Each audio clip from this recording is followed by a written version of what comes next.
श्रियकान्ताय कल्याणनिधये निधयेतिनाम् श्रीवेङ्कटनिवासाय श्रीनिवासाय मङ्गलम्।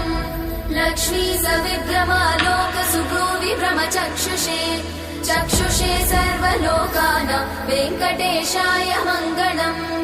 श्रीवेङ्कटाद्रिशृङ्गाग्रमङ्गलाभरणाङ्ग्रये मङ्गलानां निवासाय श्रीनिवासाय मङ्गलम्।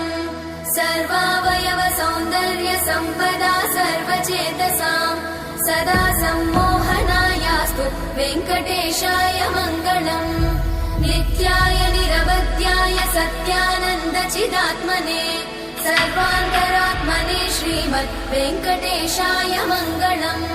स्वतः सर्वविदे सर्वशक्तये सर्वशेषिने सुलभाय सुशीलाय वेङ्कटेशाय मङ्गलम्।